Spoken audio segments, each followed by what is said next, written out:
So, Joan and Sam, Yes. have you or do you care that there is now the official, apparently, Donald Trump birthday message to Jeffrey Epstein that has supposedly been released? Do you care about that? Does anybody care? I want to hear more about it, but My give a crap on some of this stuff is it's just, zero. it is gone. But here's the headline from the Daily Mail. Because now Bill Clinton's involved. What? Uh-oh. Yeah. The headline from the Daily Mail. Bill Clinton's birthday letter to Jeffrey Epstein praising his childlike curiosity. Oh, my ick. It is revealed along with the creepy drawing of the billionaire pedophile.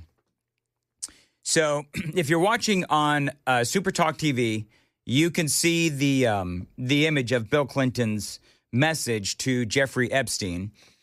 And so that has been released, and we'll get into, Donald Trump's as well. His supposed, and by the way, all of these are alleged, but the Clinton letter, they say, like the alleged Trump materials, were put out by the House Oversight Committee on Monday. Clinton wrote a single paragraph wishing Epstein well for the birthday gift organized by his right-hand woman, Ghislaine Maxwell, in 2003. This is what Bill Clinton supposedly wrote. It's reassuring, isn't it, to have lasted as long across all the years of learning and knowing, adventures, and illegible. Help me. Illegible? Illegible. Thank you, Joan. Illegible word. And also to have your childlike curiosity, the drive to make a difference, and the solace of friends, read the message scrawled in Clinton's handwriting. So the part about the childlike curiosity is just, you said it, Joan, it's a little creepy. And it's all of Bill Clinton's message. It's all in Bill Clinton's supposed handwriting, right? So I don't know. I don't have any reason to believe that's not Bill Clinton and his, signature and his writing. It looks like what we've come to know is Bill Clinton's writing. So now comes Donald Trump's, and I've got to get it queued up. Here's Donald Trump. Now, you folks, again, on Super Talk TV, you can see it there. And for Trump, most of this is typed out. We've told you about this before, right? Now, this is where my clear hypocrisy comes in. So I will fully admit that the haters out there are going to be like, oh, Mandis, you're such a hypocrite. So you believe that it's Bill Clinton's actual message, but you don't believe that that is Donald Trump's actual message. Well, here's the reason why. Number one, because Bill Clinton's message, it is all handwritten in Bill Clinton's handwriting. Now, I will fully admit that very well could be produced by AI. I have no idea. But Donald Trump's is all typewritten with the exception of the very famous Donald Trump scrawl. You know what I mean? His signature. And the whole thing is so weird. Again, it doesn't make any sense to me, whatever. But you do see, and if you're watching on Super Talk TV, you can see it, the outline of a woman's body. And it says, and we've talked about this before, voiceover. There must be more to life than having everything. Donald, yes, there is, but I won't tell you what it is, Jeffrey, nor will I, since I also know what it is. Donald, we have certain things in common, Jeffrey. Jeffrey, yes, we do. Come to think of it, Donald. Good Lord, I'm having a hard time reading it. Joan, are you able to see that? Sam, you've got better eyes than I do. Apparently, I'm having a hard time seeing it. It's not my eyesight. It's kind of, I don't know, faded or whatever. I don't know if you guys can read it. I think the segment's going really well so far. Where did you leave off? I found it. 3/4 of the way down. We have certain things in common, Jeffrey. Jeffrey, yes, we do, come to think of it. Donald, enigmas never age. Have you noticed that? There you go. Jeffrey, as a matter of fact, it was clear to me the last time I saw you. Donald, a pal is a wonderful thing. Happy birthday. And every day be another wonderful secret. There you go. Okay. See, all right, so you're having a hard time with it, too, and you're a Four Eyes, Sam. So anyway. I prefer the term enhanced vision. I'm sorry, enhanced vision. There you go.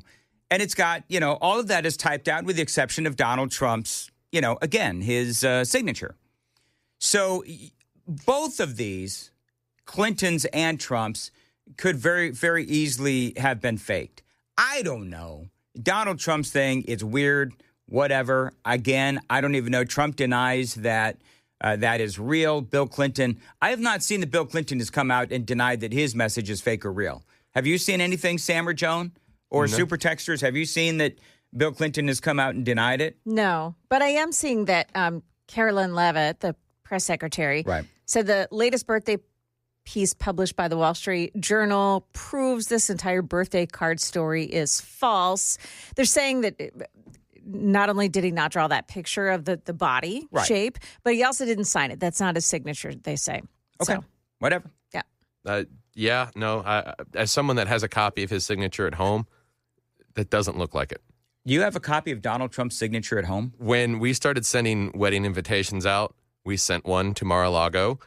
And funny story, actually, the day it should have gotten there was the day the FBI showed up and raided the place. So we didn't get a return letter for about a year and a half.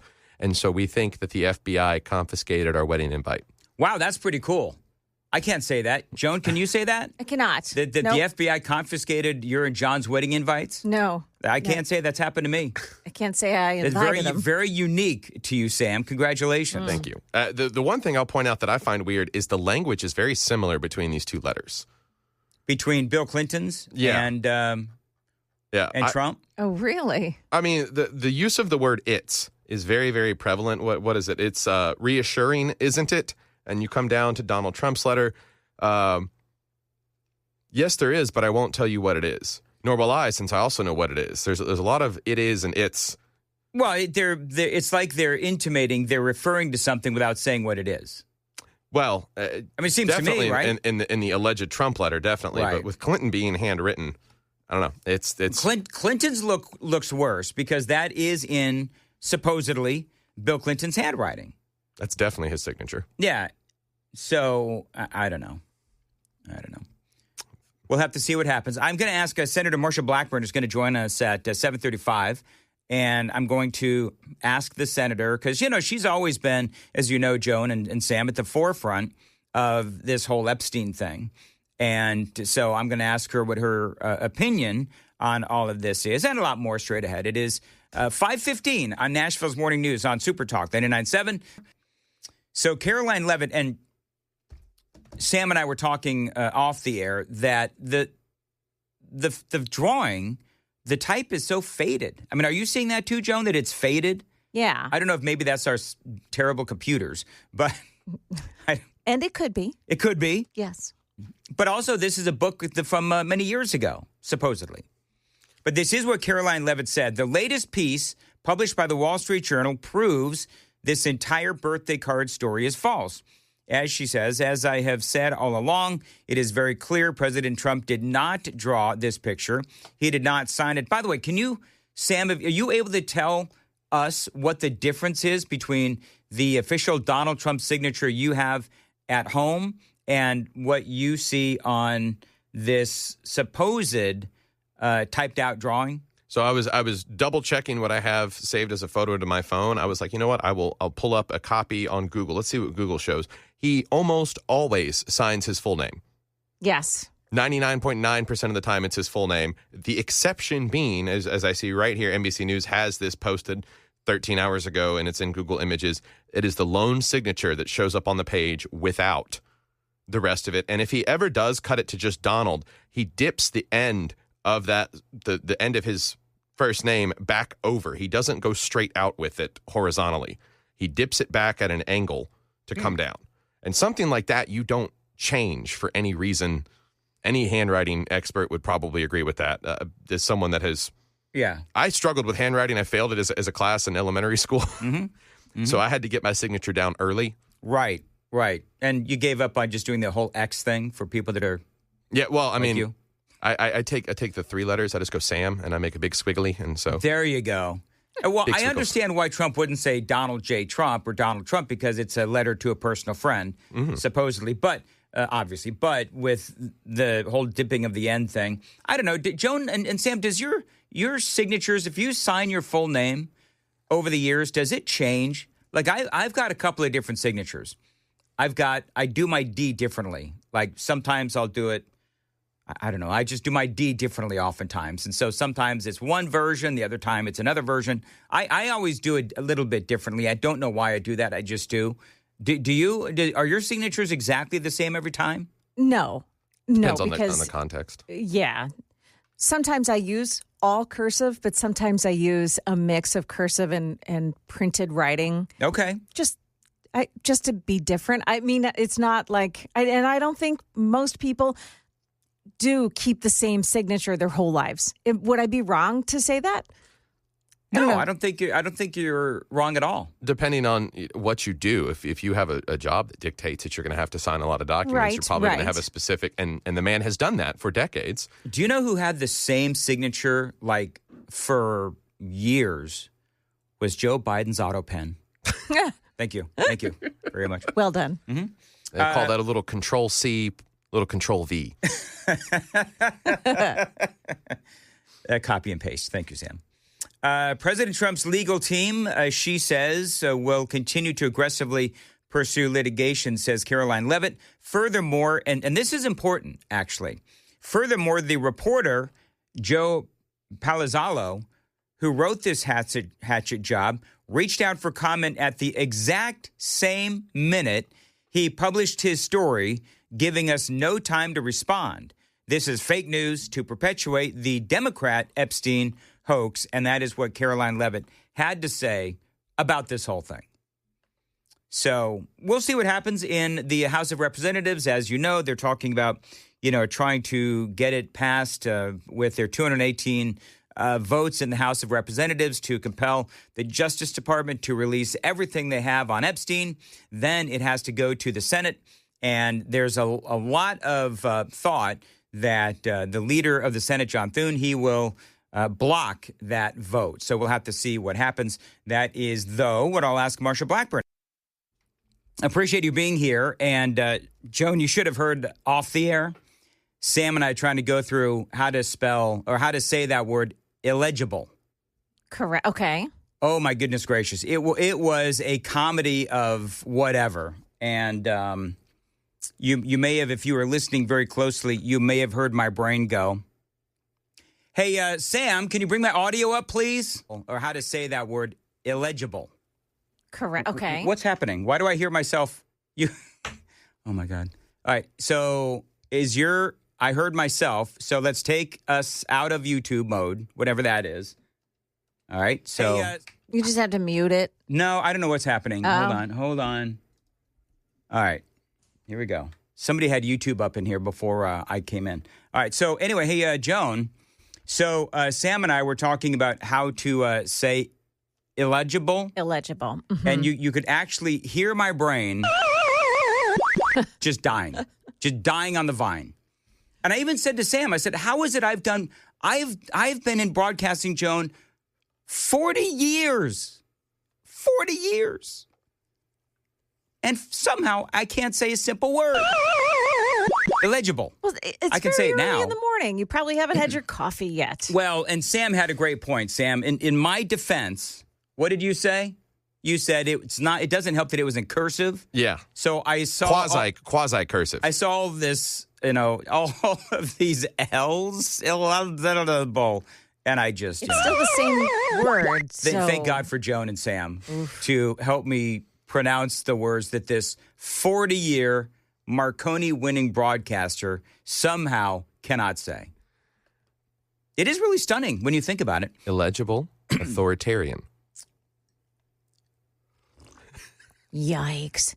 Sam, hit him with the big words. You're still on quadruple, triple probation, So, we can just, kind of make your career go at any time. So you just keep it up, young man. Supercalifragilisticexpialidocious. Supercalifragilisticexpialidocious. Bite me. How'd you get that one right? Bite me, jerkhole.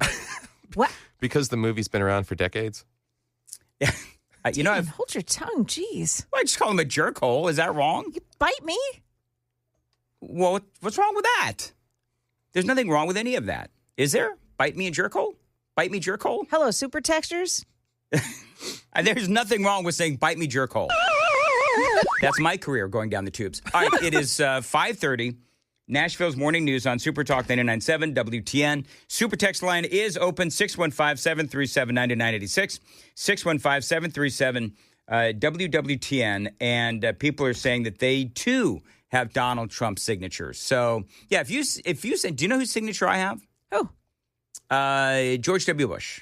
I've got George W. Bush's signature somewhere because way back when, I forget for what reason, but we sent a card into the White House. My ex-wife and I sent a card into the White House when W was in office. It had something to do with our son, and he sent a birthday card back for my son. wow, that's nice. W did it, sure. Now, I'm sure that it was auto pen, Of course. you know. But That's the appropriate use of auto pen. listen, the Red Eye guys were talking about it. The Red Eye guys were talking about the appropriate use of auto pen is like cards and proclamations and that kind of thing. But, for like really important stuff, you've got to have the president actually sign it. And, of course, we know that in the case of Joe Biden, his brain had gone. So they had to use auto pen for everything. Joan Jones is here. Sam Rutherford as well. Sam, what did somebody say on the YouTube chat about my inability to apparently speak the English language this morning? Yes, Ambro in the YouTube chat. If at first you fail, always remember Dan has trouble speaking after 40 years in a career and winning awards for speaking. So motivational. It is. Wow. And here's the other thing. If at first you fail, obsess over it for hours and just keep bringing it back up. That is the key to my success. Guy on the Rewatch the tape. Find your mistakes. Guy on the 1219 says he liked the guy. When you put the whole thing on paper, it actually, I understand why at times I get called into the corner office. 1219 says, I like bite me, jerkhole, and the Pac-Man reference. Really, let's be honest. I mean, I got a lot in that one little 30-second period. Bite me, jerkhole, and the Pac-Man reference. I think, you know what, Joan? Even for me, that was a banner segment. That was a new low. Even for you. Even for me. That was a new low. By the way, is my audio up? As low as I may go, at least I'm not Don Lemon roaming the streets of New York. How you doing, sir? Can we talk to you? Where are you from? You live in New York? Who are you? Don Lemon. You're a moron, dude. Thank you. So are you. Yeah, that's very nice of you to say. Nice to see you. Except you've never heard anything I've had to say, and I've heard a whole bunch of what you've I'm glad had you to watched say. me. No, I don't. Why? But you just get clipped everywhere. I know, but why don't you? You said you don't watch me, but yet you know who I am, and I get clipped. Before I realized that CNN and MSNBC were full of shit, every once in a while I'd see What do you watch? talking. I watch all sorts of stuff. Yeah, but why do you say CNN and MSNBC are full of Because they lie. But about what? Be Everything. specific. What's everything? Everything. That is Don Lemon. Don Lemon roaming the streets. Was that it? Was he in New York, Sam? He's been going all over Baltimore, New York. He's trying to do like old school man on the street stuff. Right. Probably because no one wants to put him in a studio ever again. I don't get it. I guess he's desperate for the attention and the popularity that he once had. Do you know what's interesting is like Joy Reid, Don Lemon, the two of them, I've actually been curious, although some people could say the same thing about me, but how in the world have they been so popular for so many years? Like Joy Reid, how does she have a job for so long? It would be my question. Because it's the zoo factor. The zoo factor? Yeah, getting to look and like watch like something you don't see every day, or just, like driving by a traffic accident, just staring at the stuff that's like, wow. Okay. Rubbernecking. Like watching the wreck. Yes. Okay. Because I agree with the guy who very eloquently said that Don Lemon was a effing moron. And I think everybody understands that. Even though it does understand that. Even the ladies that worked with him, remember when this much heralded change where they put Lemon in morning drive on CNN, not morning drive, but whatever you call it, in the morning on CNN. And I think the ladies that worked with him actually agreed that he was a blanking moron, Don Lemon. So now he is trying to make himself relevant again. And I don't know, that guy said it, you get clipped all the time. And you know what the bottom line is when it comes to Don Lemon? I don't know, is he making any money doing these little, web things that he's doing on social media? Because I don't know how he would make a living doing that, except, of course, he gets paid by the views or by the downloads or whatever it is. But other than that, I don't know how relevant Don Lemon is. I mean, I don't care about what he says. Do you, Joan?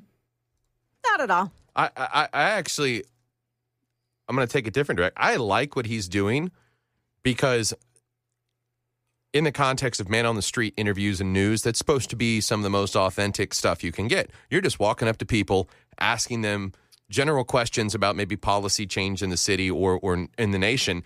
And in Baltimore, it totally backfired when he's asking these people about, oh, what would you think about Trump bringing the National Guard to Baltimore?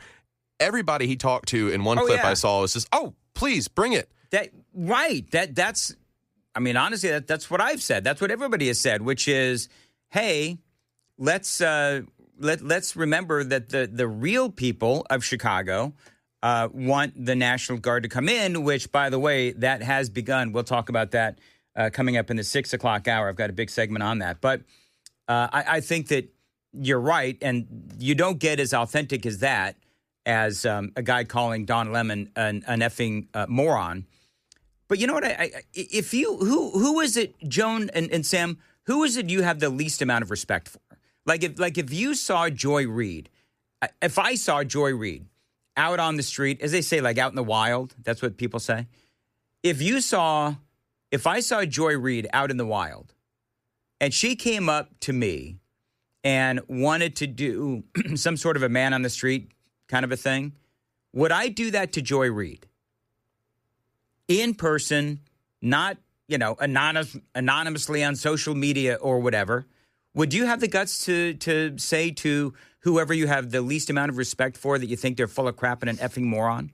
I know that I would. So Joy Reid is in a different category because she's supposed to be opinion journalism, I guess, or she's an opinion person. Right. My disrespect is largely for those in the news media who, claim themselves to be straight down the middle. They're respected. Jake Tapper. There Nora O'Donnell. Yes. There's your examples. Kirsten, what's her name? Welker. Kristen Welker. All of those that, they carry this air about themselves, and they're really nothing but hacks. They're really nothing but Joy Reid in a dressed up suit. Mm-hmm. So if you saw them out in the wild, absolutely, you would tell them off. I don't know if I'd tell them off. Oh, I would. Like if I saw Joy Reid, I would say that she is absolutely full of crap, and she has been for years. Yeah, because you have to be. I'm going to say this. I'm not a doctor, never played one on TV, but you have to be a certain kind of mentally ill to be able to turn everything around to racism and slavery and what she does or did every single night on every single topic. Everything went back to racism. I mean, personally, and again, I think she's got some sort of psychological or mental illness, Joy Reid. I do. Yep. She needs to get some kind of therapy. Yeah, but it was the bosses at MSNBC that kept her on for so long. They thought it was fantastic. Did she ever have good ratings? That would be my question. Like, was there ever a point where Joy Reid actually had good ratings? Because as insipid as The View is, which they're back, by the way, so as insipid as The View is, at least they get good ratings. I mean, I think that they are horrifically whack, just a lot of them. But I mean, they've got good ratings. I don't know. You're looking at Joy Reid's ratings. How did she do, Sam? She had periods of strong viewership and good ratings, particularly in 2020 with nearly 3 million viewers and during the 2024 election cycle where her ratings spiked significantly, even outpacing other MSNBC hosts. Because she was all about Trump and racism and all that kind of stuff. Exactly. She and since that kind of wore out its welcome with everybody, she doesn't have another card up her sleeve to play. And so she's just desperate, like Don Lemon, for the attention. I think I wouldn't have any issue calmly, semi-politely explaining what I learned in school about journalism and reporting and not, not trying to do sensationalistic journalism. Would have no problem with that, but I feel like I would probably eventually lose my temper and let her know that she needs serious treatment for whatever is ailing her, and that I'm going to pray for her, which is always double, It's like passive aggressive. Yeah. I love that. By the way, 5581, at Dan, watching a wreck, kind of like watching your show on YouTube. Haters were out early this morning. Thank you. They are. Had that haterade for breakfast. Hey, did you see what happened to Greta Thunberg? Thunberg. Is that her name? Thunberg? How dare you? So she is out, I guess, on this flotilla, and she's sending goods. She's shipping goods on this flotilla over to Hamas in Gaza. Oh, I see. I didn't realize that's what this was about. Yeah. And so she swears up and down that she is under attack by, I don't know who, Israel or America or whatever. And so last night, this big news happens where she claimed that, and the people on her boat claimed that their flotilla heading to Gaza with all of those supplies for the good people of Gaza, they were bombed by a drone. We've been hit by what appears to be a drone. The vessel's on fire. There's a fire in the front deck. Right. We've been hit. Squealing.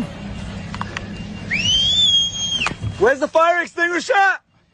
Where's the fire extinguisher? We have been hit.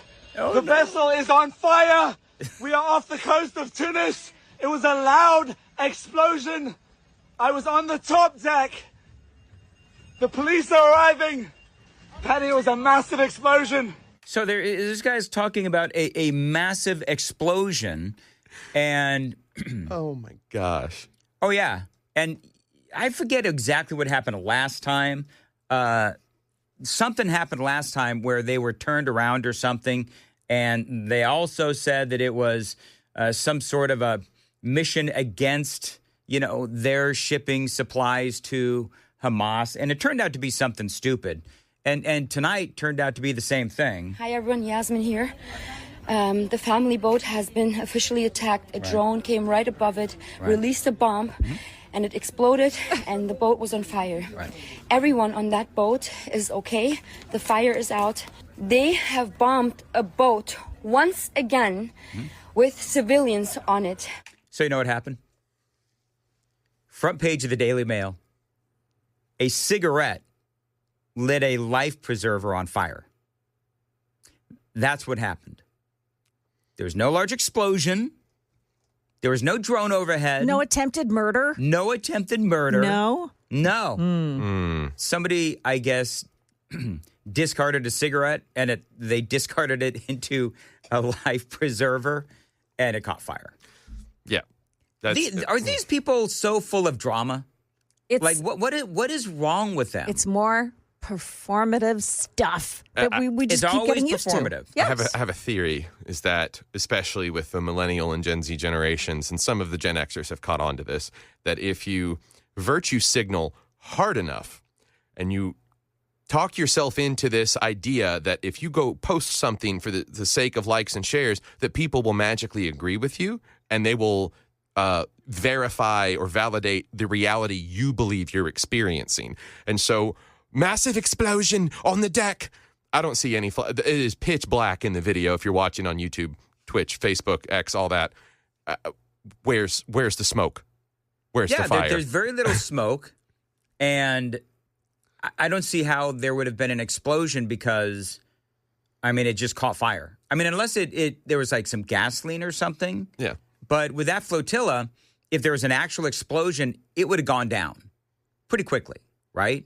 So you look at the You look at the video and, there's a little haze, but I wouldn't call it, like a massive explosion of fire and, and smoke. Yeah. We've been hit. I mean, it's so silly. I've started fires in a pit that were way larger and, incidentally, because me have gasoline and match. Right. Caused a little bit of a...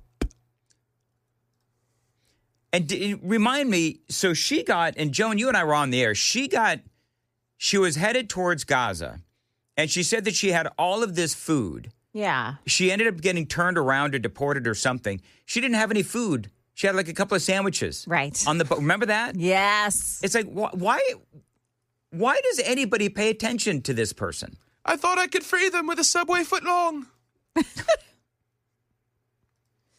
I don't know, man. But it's like they want to be injured or maimed or killed. No, they want to be martyred for what they believe. That's what it is. They want to be martyred. But they don't want to die. They don't actually. Right. They just want the story. They want the attention. They want people to, oh my gosh, look at what you did. Well, her thing was always the climate. So now we know that the climate thing is BS and it's run out of steam. So now she's got to find a new cause. So now she is, for the people of Gaza, and on this flotilla, she's boating. What do you call it? Just sailing supplies into Gaza. Sticks would be very upset with you. I don't know. Whatever. So sailing away. Got it. Okay. Very good. I'm really glad that this segment's over anyway. But the classic rock references, always a great thing, Sam. Hey, guys, do you think the 6 o'clock hour is going to be any better? Or are we just going to suck all day? What do you think, Joan? Bite me. You need more of that. Is that what I need? I need more bite me? Yes. Bite me, jerkhole. Bite me, jerkhole. That. Yeah. We need more bite me, jerkhole. I won't be saying that to Senator Marsha Blackburn. Oh, that's a good plan. Nope. Yeah, I'm not going to do that. She'll be joining us at 7:30. I'm surely not going to be saying that to Benghazi veteran John Tigan, who will be joining us at 8:06, because I'm going to see him at the Charlie Daniels Foundation thing on Thursday, September 11th. And I'm pretty certain, even though he's no longer in the military, he could kill me with his pinky finger. He could fold you up and make you bite your own jerkhole. He probably... All right, moving on. 5:53. What's going on, Joan? Whew.